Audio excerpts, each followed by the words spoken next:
Fala galera, beleza? Vamos iniciar uma nova playlist aqui no canal e vamos tratar sobre geometria analítica. Vamos lá!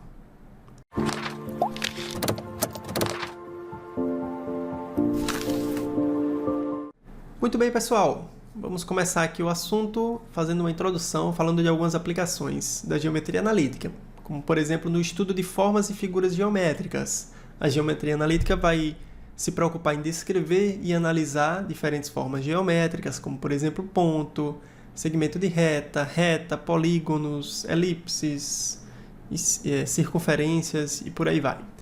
Tem também a resolução de problemas de distância e localização. Vamos aprender a calcular a distância entre dois pontos, entre um ponto e uma reta e por aí vai, e a localizar um ponto cujas coordenadas são desconhecidas. Isso é extremamente útil, esses conceitos.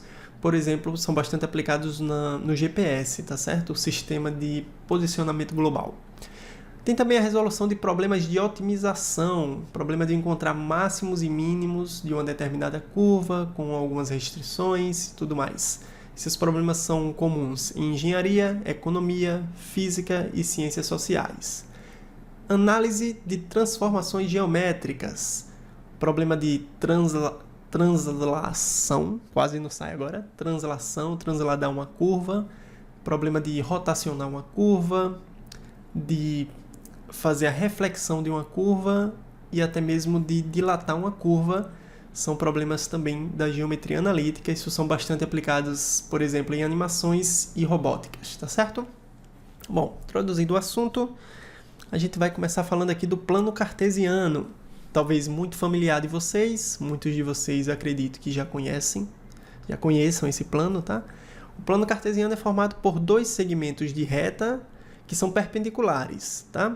Um segmento é horizontal, a gente chama ele de eixo X e é chamado de eixo das abscissas, tá?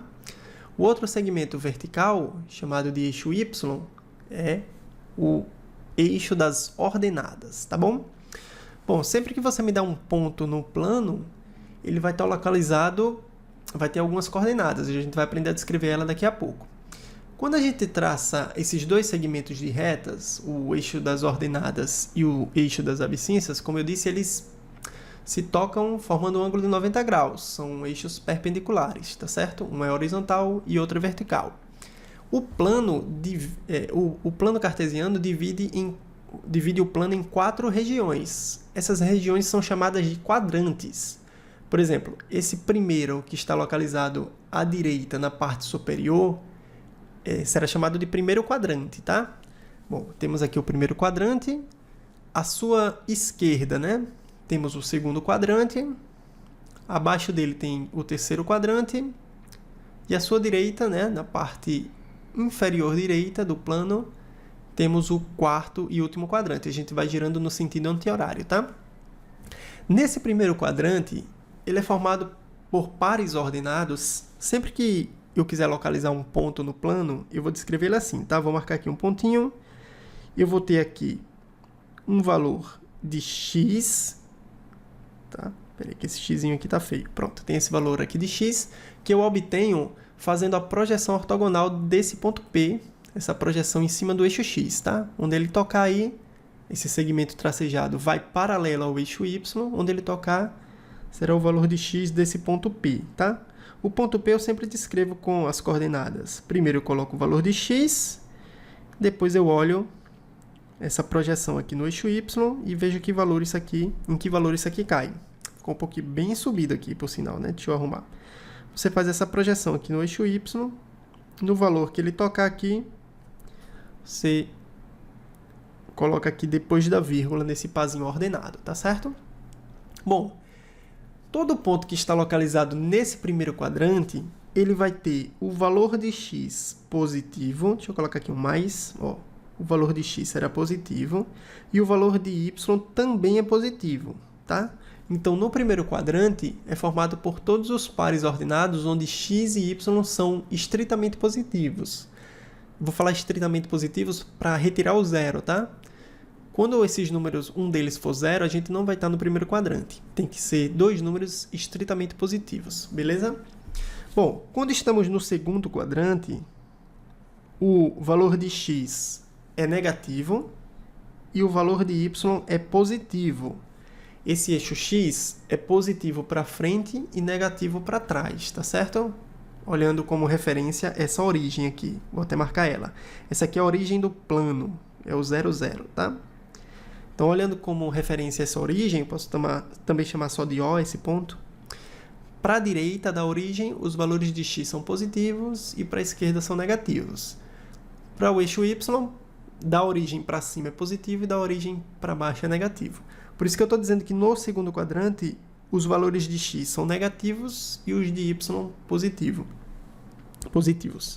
Bom, no terceiro quadrante, tanto x como y terão valores negativos, tá? Então, esse par ordenado é formado por duas entradas negativas. E para o quarto e último quadrante, o valor de x agora é positivo, estamos para a direita, né, da origem, e os valores de y são negativos, porque estamos para baixo da origem, né? Para baixo, os valores de y são negativos, beleza? Muito bem. Seguindo aqui em frente, eu tenho esse primeiro exemplo para a gente aprender a localizar alguns pontos no plano. Eu já trouxe aqui um plano cartesiano com uma malha que facilita a localização desses pontos, tá bom? Bom, vamos começar marcando aí esse ponto A. Esse primeiro ponto A, uma coisa que eu queria destacar para vocês, ó, é que eu não escrevo assim, A igual a 1,3. Não, eu não escrevo dessa forma. Eu escrevo A e já abro parênteses na sequência. Não tem um sinal de igualdade, tá? Não tem problema se você escrever com o sinal da igualdade, não é nada muito grave, mas a gente costuma utilizar essa igualdade para descrever vetores. Um assunto que no ensino superior vai se preocupar mais, uma geometria analítica com um tratamento vetorial, tá? Não é o nosso caso aqui, a gente não vai fazer esse tratamento. Então, esse ponto A, que é o 1, 3, para localizá-lo, você vai até 1 no valor de x. Lembre-se que o par ordenado de um ponto P, ele é x, y, ou seja, primeiro você vai dar o valor de x, o valor da abscissa, e depois o valor de y, o valor da ordenada. Então, nesse caso, o ponto A tem a abscissa 1, tá aqui, e a ordenada 3. Então, você vai lá e marca o ponto 1, 3, que localiza-se aqui, tá certo? Então, esse aqui é o ponto A. Valor de x1, valor de y, 3. O próximo ponto, que é o B, ele é o menos 2, 1. Só destacando que o ponto A está no primeiro quadrante, tá? Veja que os valores de x e y são positivos. O ponto B, ele está no segundo quadrante. X é negativo e y é positivo. Então, é menos 2 para x e 1 para y. O ponto localiza-se aqui, ó. Esse é o ponto B no segundo quadrante. O ponto C, ele não está em nenhum dos quadrantes. Sempre que uma das coordenadas for 0, ele localiza-se em cima de um dos eixos, tá? Se a primeira coordenada for 0, se o valor de x do par ordenado for 0, o ponto se localiza em cima do eixo y, tá? Em cima do eixo das ordenadas. É esse exemplo, o ponto C. Ele tem o valor de x 0, que significa que ele nem vai para frente no plano, nem vai para trás. Ele está em cima do eixo y. E o valor menos 4 indica que está para baixo. Então, ele está em cima do eixo y, no menos 4, aqui temos o valor C. Tá? Próximo ponto é o D. Ele também não está em nenhum quadrante e está em cima do eixo x. Por que ele está em cima do eixo x? Porque o valor de y é 0. Então, ele nem fica na parte superior do gráfico, nem na parte inferior do gráfico. Ele fica em cima do eixo x e está para trás porque o valor de x é negativo. Ele é o menos 3. Então, esse é o ponto D. O próximo ponto é o ponto E. O ponto E está localizado no terceiro quadrante. Perceba que x e y são negativos. X vale menos 2 e o y vale menos 3. Menos 2, menos 3. O ponto E localiza-se aqui. Deixa eu marcar direitinho. Tá, temos aqui o ponto E. O ponto F. Em que quadrante está o ponto F? X é positivo e y é negativo. Estamos no quarto quadrante. Muito bem. X é positivo, vale 2. Y é negativo, vale menos 1. Aqui está o ponto F. Próximo ponto é o ponto G. O ponto G, ele está em que quadrante? Ó, o x é positivo e o y é negativo, assim como no ponto F. Então, estamos mais uma vez no quarto quadrante. x vale 3, y vale menos 4, aqui está o ponto G. E o próximo e último ponto é o H, que é positivo ou positivo, ou seja, estamos no primeiro quadrante. 5 sobre 2, ou 2,5, tá? Então, eu vou precisar aqui fazer um tracejado. Deixa eu pegar aqui. É o 2,5 e 1,5. 1,5 é 0,5. Então, para y, ele vale 0,5. Vou fazer aqui um tracejado. E para x, ele vale 2,5. Vou fazer aqui um tracejado. Esse outro aqui, paralelo ao eixo y. Um paralelo ao eixo y, outro paralelo ao eixo x. Onde esse tracejado se encontra é onde está o ponto H. Então, eu marco o ponto H aqui, 2,5, vírgula meio. Beleza? Vamos seguir em frente aí para o próximo exercício. Determine as coordenadas dos vértices A, B, C e D do trapézio isósceles abaixo. O trapézio é isósceles. O que significa que esses dois segmentos aqui têm a mesma medida, tá? Que vale 13 no caso, que já está destacado aí na questão. Vale 13. Tá certo? Muito bem. Vamos determinar as coordenadas. Observe que a primeira coordenada, as coordenadas, nossa, quase não sai agora. As coordenadas do ponto A, o ponto A é conhecido com a origem do plano cartesiano, então é o ponto 0, 0. Eu vou marcar as coordenadas de A, 0, 0. Essa aqui ficou fácil. Outra coordenada muito fácil de se marcar são as coordenadas do ponto D.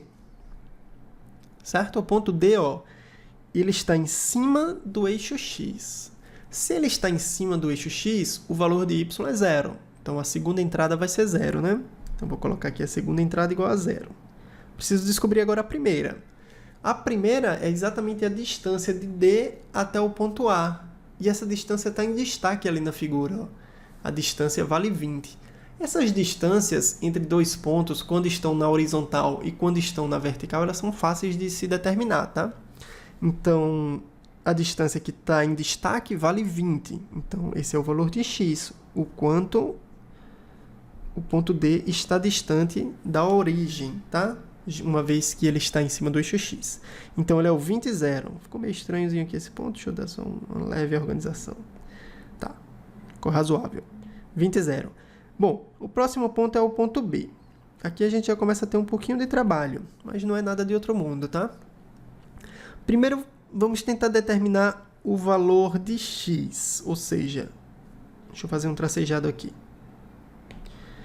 Vamos determinar a distância de x, ou seja, fazendo essa projeção aqui, que distância temos... Espera aí que eu peguei a cor errada. Deixa eu só arrumar aqui rapidinho. Queremos essa distância. Observe, a base do trapézio, ela mede 20 completo, tá? Eu vou fazer o seguinte, se eu pegar esse trapézio e completar essa parte superior até formar um retângulo, deixa eu olhar se ficou bonitinho, tá razoável, né? Até formar esse retângulo, se a base é 20, a parte superior desse retângulo naturalmente é 20 também, né? Só que de B até C, o trapézio mostra em destaque que vale 10, de B até C. Como esse trapézio é isósceles, esse segmento aqui também tem que ter a mesma medida desse. Tá certo? A figura fica bem regular. Se a base toda mede 20 e aquela parte central, a base superior do trapézio, vale 10, e aqueles dois segmentos da extremidade têm a mesma medida, se o todo é 20 e o miolo é 10, eu tenho 10 para distribuir em partes iguais para os dois ladinhos. O que significa que esse lado mede 5 e esse aqui mede 5 também, né? A soma vai dar 20 lá em cima. Então, eu já descobri para o ponto B a distância, essa projeção, onde é que ela toca. Ela toca aqui, ó. Opa, peguei a borracha sem querer. Ela toca aqui, ó, com a distância de 5. Tá certo? Essa distância vale 5. Significa que o x, a abscissa do ponto B, é 5. Resta descobrir a ordenada, tá? Bom, para descobrir a ordenada, eu vou ter que usar o teorema de Pitágoras. Eu vou ter que olhar para esse triângulo aqui, ó. Esse triângulo que eu tracejei aqui, ó. Com essa hipotenusa que vale 13 e esse cateto que vale 5. Eu vou destacar esse triângulo aqui para vocês. Veja se fica legal assim, ó. Peraí, que eu estou desenhando para o lado errado. Para cá. Para cá. Ficou bem feitinho não, mas tá ok. Esse ângulo é de 90 graus ali. Bom, essa medida a gente descobriu que vale 5, e essa parte inclinada a gente sabe que vale 13, porque na questão deu. É hipotenusa, né? No triângulo retângulo, a hipotenusa fica sempre oposta ao ângulo de 90 graus. E pelo teorema de Pitágoras, eu vou chamar isso aqui de y, tá? Que é justamente essa distância y aqui que eu estou tentando descobrir, tá? Bom, pelo teorema de Pitágoras, a soma dos quadrados dos catetos é igual ao quadrado da hipotenusa, ou seja, y ao quadrado, que é um cateto, mais o outro cateto, que é 5 ao quadrado, tem que ser igual à hipotenusa, 3 ao quadrado. A hipotenusa é sempre o lado maior do triângulo retângulo, tá? Ela vai ficar sempre sozinha. Fazendo as continhas, ó, y ao quadrado mais 25 igual a 169, não é isso? Y ao quadrado esse 25 está positivo, ele passa para o outro lado negativo. Aí vai ficar 169 menos 25. Vou fazer com calma aqui. 169 menos 25. Fazendo essas continhas, temos 144. Como a gente está em geometria, eu me livro desse quadrado tirando a raiz, tá? Se não fosse em geometria, você teria que tirar mais ou menos a raiz quadrada de 144. Mas em geometria os valores são positivos, então basta eu pegar a parte positiva, né? Então a raiz de 144. O que implica que y vale 12. Então esse valor aqui é 12, ó. Tá? E esse carinha aqui, 12. Beleza? Então eu acabei de descobrir a ordenada do ponto B, vale 12. Agora vamos para o ponto C, para finalizar. Perceba que eu fiz os pontos aqui na ordem não alfabética, né? Chegamos ao ponto C. Olhe para o ponto C. Quanto que ele andou? Qual é essa distância daqui, ó? Dessa projeção? A figura está ficando bem riscadinha, né? Qual a distância dessa projeção que eu acabei de traçar até a origem? Ora, é esse 10 mais esse 5, que dá 15. Então, esse valor de x é 15. Vírgula. E qual a altura? Ora, a altura coincide com essa altura aqui, né? Coincide com essa altura y, que foi 12. Então, a altura é a mesma. Então, 15, 12. E assim, localizamos aí as coordenadas dos pontos A, B, C e D, que são os vértices desse trapézio isósceles. Beleza? Espero que não tenha ficado confuso. Bom, vamos seguindo em frente. Chegamos aí para o conceito de distância entre dois pontos. A gente já calculou, de certa forma, a distância entre pontos que estão na horizontal. Os dois pontos localizam-se no mesmo segmento de reta horizontal ou vertical. Vimos agora há pouco no caso do trapézio, mas eu comento daqui a pouco sobre isso mais uma vez. Bom, nós temos aqui dois pontos. Eu vou chamar eles de ponto A e ponto B. E, para descobrir as suas coordenadas, eu faço o seguinte. No ponto A, eu faço um tracejado paralelo ao eixo Y, né? Formando aqui um ângulo de 90 graus com o eixo X. E faço outro tracejadozinho a partir do ponto paralelo ao eixo X. Eles vão tocar em dois pontos. Eu vou fazer a mesma coisa aqui para o ponto B, para adiantar aqui, ó.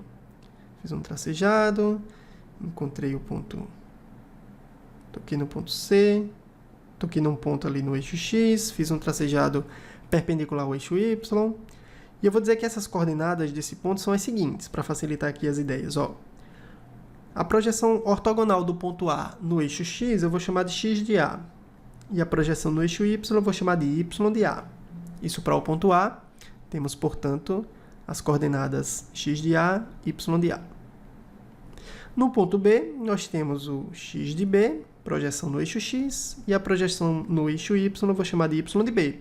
Então, o ponto B vai ter coordenadas x de B, vírgula, y de B. O que é que eu estou querendo, pessoal? Eu estou querendo calcular a distância de A até B. Essa distância aqui, que eu vou chamar de D. Tá certo? Você pode se referir, eu acho até mais elegante, se referir à distância de A até B assim, ó, distância de A, vírgula, B. Distância de A até B, tá? Que eu estou chamando aqui de D. Beleza?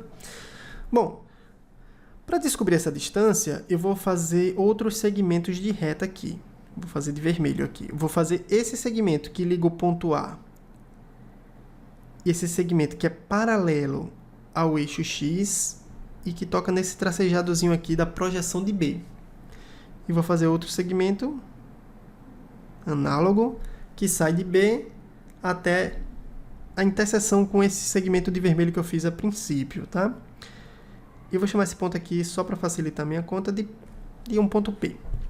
Bom, para calcular a distância desse, você vê que a gente acabou de formar um triângulozinho que é retângulo, porque esses dois segmentos de vermelho que eu tracei, eles são perpendiculares, um é paralelo ao eixo X e outro paralelo ao eixo Y, então são perpendiculares, formam um ângulo de 90 graus. Pois bem, para descobrir essa distância D, vou utilizar mais uma vez o teorema de Pitágoras. Eu preciso saber a distância do ponto A até o ponto P. Essa distância, bati aqui no microfone, essa distância, ela é uma distância fácil de ser calculada, porque tanto o ponto A como o ponto P, eles estão no mesmo segmento horizontal. Esse tipo de distância é fácil de calcular, porque eu só olho para os valores de x. Para descobrir essa distância aqui, eu preciso somente fazer x de B menos x de A. X de B menos x de A. Ele não tem nenhuma variação em y. Bom, analogamente, é fácil calcular a distância de B até P, porque esse segmento de B até P, ele é paralelo ao eixo Y. Então, ele só tem variação em Y, só preciso olhar para essa variação de Y. E para saber essa distância, eu pego sempre o valor de Y de B menos o Y de P. Só que o Y de P é igual ao Y de A. Por isso que eu fiz assim também, x de B menos x de A aqui, né? Só para descrever o ponto... Espera aí que eu botei um parênteses aqui desnecessário. Só para descrever as coordenadas do ponto P, ele tem o x de B e o y de A, tá? Por isso que a distância do ponto A até o ponto P é x de B menos x de A. E por isso que a distância de P até B é o y de B menos o y de A. Olhe para as coordenadas do ponto P. Bom, então agora eu descobri os valores dos catetos. E agora eu consigo determinar a distância de A até B, utilizando mais uma vez Pitágoras. Hipotenusa ao quadrado é igual à soma dos quadrados dos catetos, que nesse caso são x de B menos x de A ao quadrado, mais o outro cateto, y de B menos y de A elevado ao quadrado, tudo isso. Beleza? Então, a distância aqui será a raiz quadrada de x de B menos x de A ao quadrado, mais y de B menos y de A. Ficou quase um alfa ali, não foi? Ao quadrado. Tinha um quadrado ali, não dá para ver direito, mas tem um quadrado. Pronto, é assim que a gente calcula a distância entre dois pontos, tá? Deixa eu olhar se eu fecho aqui. Pronto. É assim que a gente calcula a distância entre dois pontos. Belezinha? Guardem essa relação que a gente vai utilizar ela para calcular algumas distâncias agora. Deixa eu mudar aqui a cor. Seguindo em frente. Primeiro exemplo aqui para calcular distâncias. Vamos calcular a distância entre os pontos A. O ponto A é o ponto 2,3 e o ponto B, que é 5,1. Eu estou com um plano aqui e vou marcar esses pontos no plano cartesiano. Se você for calcular essa distância, você não precisa marcar ele no plano, tá? Você já pode ir direto para a fórmula, distância de A até B, e faz todo o rolezinho, tá? Mas eu não vou fazer isso, eu vou marcar no plano até para a gente praticar um pouco essa localização e depois eu calculo a distância. Mas lembrando, não é necessário fazer essa marcação. Bom, primeiro o ponto A, deixa eu pegar o tracejado. O ponto A é o 2, 3. Então, eu vou aqui no 2, para X, traço um segmento paralelo ao eixo Y. Aqui no 3, o ponto de encontro será o ponto A. Vou aproveitar o tracejado e marcar logo o ponto B, que é o ponto X5, 3, 4, 5, Y1. Pronto. Deixa eu pegar aqui. Marco aqui o ponto A, o ponto 2, 3 e o ponto B, 5, 1. Eu quero essa distância. Tá? Que eu estou chamando de D. Bom, vamos lá. Distância vou usar essa notação. Distância de A até B é igual raiz quadrada de x de A. Quanto é o x de A? 2. Menos o x de B, 5. Eleva ao quadrado. Mais y de A, 3. Menos y de B, que é 1, ao quadrado. É importante falar uma coisa aqui. Se você trocar a ordem, tipo fazer o x de B menos o x de A, fazer o x de A menos o x de B ou o x de B menos o x de A, não vai mudar em nada. Inclusive, lá na fórmula eu faço x de B menos x de A. E agora eu estou fazendo ao contrário, né? X de A menos x de B. Não muda em nada, porque quando você subtrair esse número e elevar ao quadrado, essa ordem interna aí dos parênteses não vai alterar em nada, tá? Um vai dar positivo e a outra ordem dá negativo, mas dá o mesmo número. Esse mesmo número, quando elevado ao quadrado, com sinais trocados, vai dando a mesma resposta. X de A menos x de B dá menos 3. Se fosse na ordem contrária, daria 3. Mas tanto menos 3 como 3 ao quadrado vai dar 9, tá? Menos 3 entre parênteses. Por isso que essa ordem aqui não tem tanta importância. Seguindo aqui em frente. Bom, isso vai dar raiz quadrada de, entre parênteses, menos 3 ao quadrado, mais, aqui vai dar 2 ao quadrado. Menos 3 ao quadrado dá 9. E 2 ao quadrado dá 4. 9 mais 4 dá 13. Então, isso aqui, essa distância é a raiz de 13. Posso deixar assim, tá? Não tem problema não. Não precisa extrair a raiz, não. Raiz de 13. Se você precisar de uma resposta mais numérica, você pode usar a calculadora e calcular a raiz de 13. Aí você vai ter um valor aproximado, tá bom? Um valor bem próximo do valor real. Tá certo? Só para destacar aqui essa conversa que a gente mencionou agora há pouco, ó, menos 3 ao quadrado, pessoal, é diferente de menos 3 ao quadrado. Tá, minha fala tá exatamente a mesma, né? Deixa eu falar melhor. Entre parênteses, menos 3 ao quadrado, ou seja, o menos 3 entre parênteses ao quadrado é diferente de menos 3 ao quadrado, sem parênteses. Por quê?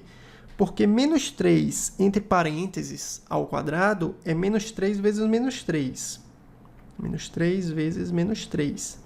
Menos vezes menos é mais, 3 vezes 3 é 9. E menos 3 ao quadrado é simplesmente menos 9. Porque o menos está do lado de fora da conta. Ele está esperando o resultado de 3 ao quadrado, tá? Só para mencionar, para ficar claro que eu tinha mencionado antes. Tinha falado antes, beleza? Então, a distância de A até B, raiz de 13, vamos seguir em frente. Próximo exercício. Mostre que o triângulo de vértices A, 2, 2, B, menos 4, menos 6 e C, 4, menos 12, é retângulo e isósceles. Em seguida, determine o seu perímetro. Beleza, vamos com calma. Mostrar que o triângulo cujos vértices estão apresentados é retângulo e isósceles. Primeiro, o que é que eu vou fazer? Eu vou marcar esses pontos no plano cartesiano. Em seguida, eu vou calcular a distância de A até B, de B até C e de A até C. Beleza. Quando eu calcular essas distâncias, se pelo menos duas delas forem iguais, o triângulo é isósceles, tá certo? Perceba, se pelo menos delas forem iguais, duas delas iguais, o triângulo é isósceles. Se três forem iguais, o triângulo também é isósceles. Só que mais do que isósceles, ele é equilátero, tá certo? Para o triângulo ser isósceles, basta ter dois iguais. Se o terceiro for igual também, não tem problema. Aí ele, além de isósceles, ele é o que a gente chama de equilátero. Depois eu tenho que mostrar que ele é retângulo. Como é que eu mostro que ele é retângulo? Aí eu vou precisar mais uma vez do teorema de Pitágoras. Eu vou mostrar que a soma dos quadrados dos catetos é o quadrado da hipotenusa. Tá, nem sei se ele é retângulo, como é que eu posso falar hipotenusa, né? A gente vai pegar o maior lado, elevar ao quadrado e mostrar que ele é igual à soma dos outros dois lados ao quadrado. E aí, por Pitágoras, ele vai ser retângulo. Deixa eu começar os desenhos, fazer os exercícios, depois eu entro mais uma vez em detalhes nessa minha afirmação, que pode parecer um pouco confusa. Primeiro vamos começar marcando o ponto A, que é o ponto 2, 2. Vou pegar aqui e apelar mais uma vez para o tracejado. Deixa eu dar um zoom aqui, depois eu deixo distante, tá? O ponto 2, 2. 2 no eixo X. Deixar aqui horizontal, bem certinho. Tracejei aqui para encontrar o primeiro ponto, que é o 2, 2. Depois, o ponto menos 4, menos 6, que está no terceiro quadrante. Menos 4 para x e menos 6 para y. 1, 2, 3, 4, 5, 6 aqui no y, negativo para baixo. Espera aí que eu não estou nem me enxergando aqui. Pronto. E o próximo é menos 2, né? Menos 4, perdão. Menos 4 é menos 6. Então, eu vou no menos 4 do x, é para trás. 1, 2, 3, 4. Menos 4. Peguei aqui a horizontal. Daqui a pouco eu marco esse ponto, tá? O último ponto é o 4 menos 12. 4 para x, que é aqui, e menos 12. Menos 12 é o último tracinho que eu coloquei aqui no plano. Menos 4, menos 12. Fui tracejando, cheguei aqui no final. Menos 12. Pronto, marquei esse ponto aqui. Vou voltar aqui para a linha normal e vou marcar os pontos, tá bom? Pronto. Esse ponto aqui é o ponto 2, 2, é o ponto A. Temos o ponto B aqui. No menos 4, menos 6. E temos esse ponto aqui, que é o ponto C, no menos 12 no Y, 4 no X, tá? Um ponto que está no quarto quadrante. E aqui é o 2, 2. Beleza. Bom, vou formar o triângulo aqui, tá, pessoal? Vou ligar o segmento de A até B. Vou ligar o segmento de A até C. E de B até C. Formamos aqui um triângulo. Bom, vamos começar a calcular algumas distâncias. Você não pode concluir que o triângulo é retângulo porque o desenho parece ter um ângulo de 90 graus aqui. Não. Inclusive, você pode desenhar muito feio o seu plano cartesiano sem essas... Aqui eu estou desenhando com todos os recursos tecnológicos, né? Eu fiz um planozinho antes com espaçamentos iguais, mas às vezes quando a gente está desenhando na mão, a coisa fica um pouquinho troncha. Me conta aí como é que você faz. Mas olha, você não pode se iludir com um desenho que parece ter um ângulo de 90 graus. Isso não pode concluir que esse triângulo é retângulo, tá bom? Vamos começar alguns cálculos. Vamos começar calculando a distância de A até B, por exemplo. Então, bora lá. Distância de A até B. Como é que eu calculo a distância de A até B?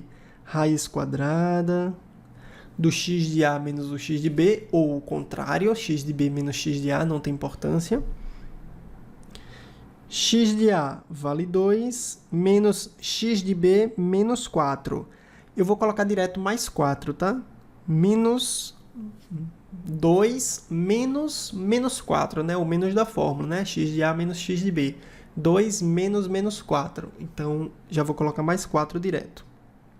Ao quadrado, somado com o y de A, que é 2, menos o y de B, que mais uma vez é negativo, menos 6. E por isso vai ficar um mais 6 aqui. Estou subindo aqui a ladeira, né? Deixa eu tentar continuar. Bom, isso dá raiz quadrada de 2 mais 4 dá 6. 6 ao quadrado, 36. Mais, aqui tem ao quadrado. Sei que você estava olhando para esse quadrado e sentindo falta. 2 mais 6 dá 8. 8 ao quadrado, 64. 36 mais 64 é 100. Isso aqui vai dar raiz quadrada de 100, que é igual a 10. Então, a distância de A até B vale 10. Beleza? Seguindo em frente. Bom, vamos calcular agora a distância de B até C, por exemplo. A ordem aqui não importa, tá? De B até C. Bom, isso dá a raiz quadrada de x de B. X de B é menos 4. Menos o x de C, que é 4. Agora fica com menos, tá? Eleva ao quadrado. Somado com y de B, menos 6. Menos o y de C, que é menos 12. Então, vai ficar menos 12. Então, bota mais 12. Não é isso? Deixa eu só confirmar. Menos 6, mais 12, perfeito. E eleva ao quadrado. Não ficou com espaço aqui para o meu quadrado, eu vou ter que dar uma apagadinha rápida e fazer esse desenho. Continuando. Raiz quadrada de menos 4 menos 4 dá menos 8. Aí você eleva ao quadrado. Menos 8 ao quadrado, entre parênteses, vai dar 64. Então, você bota 64 mais Bom, menos 6 mais 12 dá 6, né? A mesma coisa que 12 menos 6. Dá 6. 6 ao quadrado é 36. Então, você percebe que aqui, mais uma vez, vai dar a raiz de 100. E é 10. Isso já conclui, pessoal, independente da conta de A até C, isso já conclui que o triângulo é isósceles, porque já tem dois lados já são iguais. Se a distância de A até C for igual, não tem problema, mas já tem dois lados iguais. Pois bem, vamos para a terceira continha aqui de distância. Distância agora é de A até C. Será que vai dar 10 ou não? Não sei, vamos fazer a conta. Isso vai dar raiz quadrada de... Bom, x de A vale 2, menos o x de C, que é 4. Vai levar isso aqui ao quadrado. Mais, abre parênteses, y de A é 2, menos o y de C. Menos o y de C. O y de C é menos 12. Então, vai ficar mais uma vez, menos 12, que vai dar mais 12. Eleva ao quadrado. Beleza? Bom, fazendo essa continha aqui, teremos raiz quadrada de 2 menos 4 dá menos 2. Menos 2 ao quadrado dá 4. Mais 2 mais 12 dá 14. 14 ao quadrado dá 196. Pronto. Fazendo essa continha, 196 mais 4 dá 200, então temos a raiz de 200. Se você quiser, você pode deixar a raiz de 200, não tem problema não. Mas você pode, se quiser, simplificar a brincadeira aqui, colocando 100 vezes 2. Vou botar assim, 100 vezes 2, que é a raiz de 200. Por que 100 vezes 2? Porque eu consigo separar na raiz de 100 vezes a raiz de 2. E a raiz de 100 eu sei que é 10, e a raiz de 2 eu deixo presa. Então, a distância de A até C é 10 raiz de 2. Você pode deixar o 200 ou pode deixar o 10 raiz de 2 para esse exemplo, tá? Bom, segunda coisa que eu tenho que provar, que o triângulo é retângulo. Vamos mostrar que ele é retângulo. Se ele é retângulo, aí vem aquela historinha. Bom, o maior lado de todos aqui é o lado de A até C, que está valendo 10 raiz de 2. Ou raiz de 200. Raiz de 200, se quiser deixar. Então, a distância de A até C é a raiz de 200.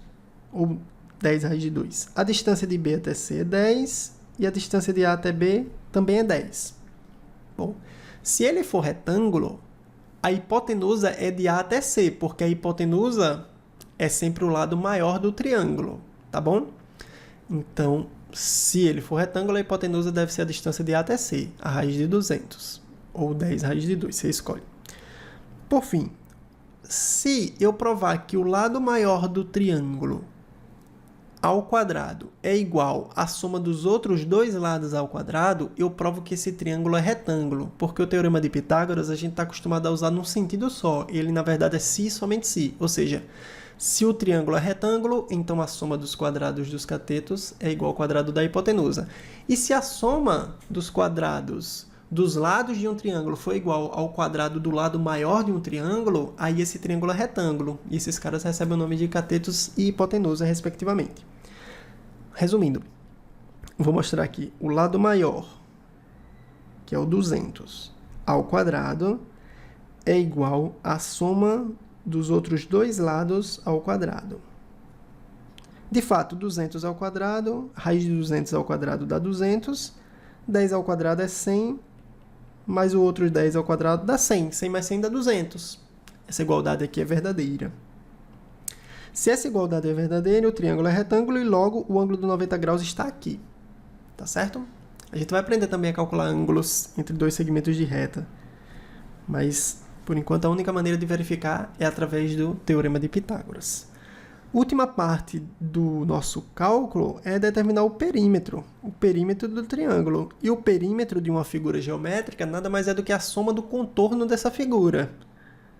Ou seja, no caso do triângulo, a soma dos seus lados. Então, o perímetro é igual a 10, que é um lado, mais o outro lado, que é 10, mais a raiz de 200, ou 10 raiz de 2. Isso aqui vai dar 20 mais 10 raiz de 2. Você pode deixar assim, ou se você quiser, você pode botar o 10 em evidência. É igual aqui, tá? Não é aproximado não. Você pode botar o 10 em evidência, 20 dividido por 10 dá 2, mais raiz de 2. Você pode deixar do jeito que você quiser aqui, tá bom? Esse é o valor do perímetro, 20 mais 10 raiz de 2, ou se quiser escrever 10 vezes, abre parênteses, 2 mais raiz de 2, fica a seu critério. Beleza? Então terminamos aí mais um exemplo. Vamos para o último exemplo aqui da aula de hoje, que é esse aqui. Os pontos A, cujo valor de x é 3m mais 1, vírgula, o valor de y é 15, tá? Não é 1,15, tá? É 3m mais 1 para x, vírgula, 15 para o valor de y. E o valor de B, o ponto B tem coordenadas m,3. Ele afirma na questão que esse ponto pertence ao segundo quadrante e que a distância entre... Ambos pertencem, tá? Esses pontos pertencem ao segundo quadrante e a distância entre eles é igual a 13. Então, ele já determinou aqui, já deu pra gente que a distância de A até B vale 13. E outra informação é que ambos, A e B, pertencem ao segundo quadrante, tá bom? Beleza, tranquilo. O que essa informação é importante para a gente, dos pontos pertencerem ao segundo quadrante? É importante na determinação do sinal de M. Provavelmente eu vou ter duas soluções e eu vou ter que decidir entre a solução correta. Geralmente isso acontece. Então, pertencer ao segundo quadrante, você lembra que no segundo quadrante o valor de x é negativo e o valor de y é positivo? Você vê que 15 é positivo e 3 é positivo. Não há problema nenhum nisso, né? Mas o valor de x, por enquanto, é desconhecido. É um tal de 3m mais 1 e um tal de m. Mas como ele pertence ao segundo quadrante, o m, que está fazendo o papel de x aqui, ele é negativo, é menor que zero. E o 13m menos 1 também tem que ser menor que zero, porque está fazendo o papel de x do ponto A. Se você resolver essa equação daqui, ó, você vai ter que m é menor que menos 1 sobre 3. Isso é tipo uma inequação simultânea. Você tem que atender os dois critérios. Você tem que ter o m menor que zero e o m menor que menos 1 sobre 3. Então, basta pegar o m menor que menos 1 sobre 3, que serve para os dois, né? Vai ser menor que zero e, naturalmente, menor que menos 1 sobre 3. Bom, se isso ficou confuso aqui, não se preocupem. A gente vai agora resolver a questão, tentar determinar o valor de m e...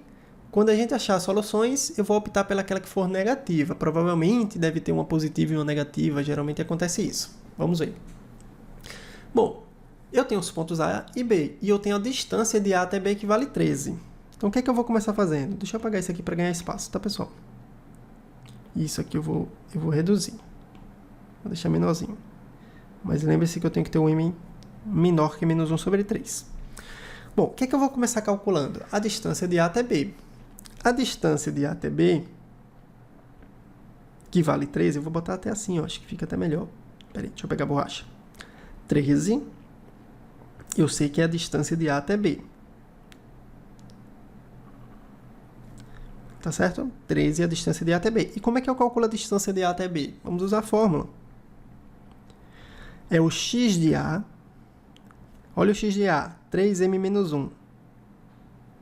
Mais 1, perdão. 3m mais 1, menos o x de B, que é m. Beleza? Tudo isso aqui ao quadrado. Mais o y de A, que é 15, menos o y de B, que é 3. Isso aqui é ao quadrado. Vou completar aqui minha barrinha. Espera aí que ficou feinho, que só, não foi? Bom, deu para entender, né? 13 é a distância de A até B, que é calculado por essa expressão. Deixa eu fazer mais uma linha aqui. Vai ficar bem extensa aqui. Eu peço até desculpa por essa má organização, né? 3m mais 1 menos m. Você faz a conta com um m só, né? 3m menos m dá 2m. Vou colocar aqui o parênteses. Mais 1, deixa ele por enquanto aqui. Mais 1 ao quadrado. Mais 15 menos 3. 15 menos 3 dá 12. Você vai pegar o 12 ao quadrado. Tudo isso dentro da raiz. Bom, resumindo, temos 13 igual a raiz quadrada de Eu já vou fazer aqui alguns quadrados para facilitar a minha vida. Bom, 2m mais 1 ao quadrado é o chamado quadrado da soma. Eu vou colocar a resposta direta. Quadrado do primeiro, mais 2 vezes o primeiro vezes o segundo, mais o quadrado do segundo. Se você não souber fazer isso direto, você pode pegar o 2m mais 1 e multiplicar por 2m mais 1. Entre parênteses, faz toda a distributiva, vai chegar na mesma resposta que eu vou colocar agora, tá bom? 2m ao quadrado, quadrado do primeiro, dá 4m ao quadrado. Mais 2 vezes o primeiro vezes o segundo. 2 vezes 1 dá 2, vezes 2m dá 4m. Então, mais 4m. Mais 1, que é o quadrado do segundo. Mais 1. Pronto, eu resolvi esse quadrado aí. Repetindo, se isso aqui fica confuso, pega a expressão entre parênteses e multiplica por ela mesma, fazendo a distributiva. Mais 144, que é 12 ao quadrado. 144. Bom, agora nós estamos com 13 igual a essa raiz. Para eu me livrar dessa raiz, eu posso elevar ambos os membros ao quadrado. Ambos os membros da equação elevando ao quadrado, tá certo? Você está fazendo a mesma operação dos dois lados. E aqui do lado direito você ganha um cancelamento. Ó. Você consegue cancelar o 2 com a raiz, beleza? Então isso aqui vai implicar no seguinte. 13 ao quadrado é 169. 169 igual 4m ao quadrado mais 4m mais 144 mais 1 dá 145, não é isso? 145. Beleza. Eu vou passar esse 169 para o primeiro membro. Na verdade, eu vou trocar todo mundo para o lado esquerdo, tá certo? Eu vou escrever como se nada tivesse acontecido. O 4m ao quadrado mais 4m mais 145 igual a 169, tá? Vocês concordam, né? Igual a 169. Eu troquei as posições, não muda em nada. Um é igual ao outro, outro é igual a 1. Bom, esse 169 eu ia colocar igual a 169, só que ele vai vir para o outro membro trocando de sinal. Então ele vem negativo, menos 169. Espero que não tenha ficado confuso. Bom, 145 menos 169 dá menos 24, né? 4, 2. Menos 24. Então fica assim. 4m ao quadrado mais 4m menos 24 igual a 0. Beleza? Eu quero achar as raízes dessa equação. Como eu quero achar as raízes, eu posso dividir toda essa equação por um mesmo valor em ambos os membros. No caso aqui, eu vou escolher dividir toda ela... Deixa eu ajeitar essa reta aqui. Toda ela por 4, só para simplificar. Não ter que trabalhar com números altos. Eu posso fazer isso na hora de encontrar as raízes, né? Dividindo por 4, o 4m ao quadrado vira m ao quadrado, o 4m vira m, e o menos 24 vira menos 6, né? 6, 6, 12, 12, 12, 24. Igual a 0. Pronto. Agora temos uma equação do segundo grau. Tem duas formas de responder. Essa equação em particular, a gente pode resolver ela mentalmente, tá? Se você não sabe resolver uma equação do segundo grau, uma equação polinomial do segundo grau, melhor dizendo, mentalmente, você pode dar uma olhada numa playlist que eu tenho aqui que fala sobre esse tema, né? Como resolver equações polinomiais do segundo grau mentalmente. Em alguns casos a gente consegue resolver. Ou você pode utilizar a Bhaskara, né? Lembrando, m igual a menos b mais ou menos a raiz de delta sobre 2 vezes a. Você pode responder por Bhaskara. Vou responder mentalmente, tá bom? Quem achar meio confuso, tenta fazer por Bhaskara, depois comenta aqui se está certo. Bom, você tem que achar um M1 e um M2. Só que M1 vezes M2, como o valor de A é 1 nessa equação, o produto delas tem que dar menos 6, que é o valor de C, e a soma delas tem que dar o sinal contrário do valor de B. O B é 1, então tem que dar menos 1. Então, me diga dois números que multiplicados dá menos 6 e que somados dá 1, dá menos 1. Bom, primeiro você tem que pensar em dois números que multiplicados dá 6. Um palpite bom inicial é 2 e 3, né? Multiplicados dá 6. Agora você bota um sinal negativo em um deles, para que a multiplicação dê menos 6. No caso aqui eu vou colocar no menos 3. Por que no menos 3? Porque a soma tem que dar menos 1. Se eu colocar no menos 2, a soma dá 1. Se eu colocar no menos 3, a soma dá menos 1. Então, menos 3 e 2 são as raízes dessa equação. Essas duas aqui são raízes. Só que uma delas não serve. Você sabe dizer qual a solução que não serve? É a 2. O valor 2. M igual a 2 não serve porque no começo a gente tinha destacado que o M tem que ser negativo. Tem que ser negativo porque os pontos pertencem ao segundo quadrante. E se pertence ao segundo quadrante, aquele M, por exemplo, tem que ser negativo. Não posso ter esse valor positivo. Se fosse positivo, o B estaria no primeiro quadrante. Então, o M tem que ser menos 3. Então, qual é o valor de M? M igual a menos 3. Bom, faça essa equação aqui por Bhaskara. Tente resolvê-la por Bhaskara e ver que as raízes são 2 e menos 3. Se você gosta desse método, eu tentei explicar o máximo possível, mas numa resolução de equação do segundo grau, você vai direto para essa resposta sem precisar fazer essas continhas passo a passo que eu estou fazendo. Você vai direto. Dois números que multiplicados dá 6, 2 e 3, mas tem que ser negativo, então você já vai fazendo um rolê todo na cabeça. Dê uma olhada, dê uma conferida nessa playlist que é bem bacana para aprender a fazer esse tipo de resolução, tá? E tente resolver por Bhaskara, caso você ache necessário, seria legal também. Bom, pessoal, eu vou finalizar por aqui. Essas são as referências para a aula de hoje. Se você gostou dessa aula, deixe seu like para que esse conteúdo vá para mais pessoas. É importante destacar que aqui na descrição do vídeo tem os exercícios para você praticar referente ao assunto dessa aula. Façam, comentem a sua resposta, a resposta que você encontrou. E eu vou aproveitar também para deixar um link na descrição com um link para você acessar esse PDF que eu acabei de riscar, o PDF dessa videoaula. Então você clica no link e você já pode baixar também esse conteúdo. É isso, espero que vocês tenham gostado e até a próxima aula. Valeu!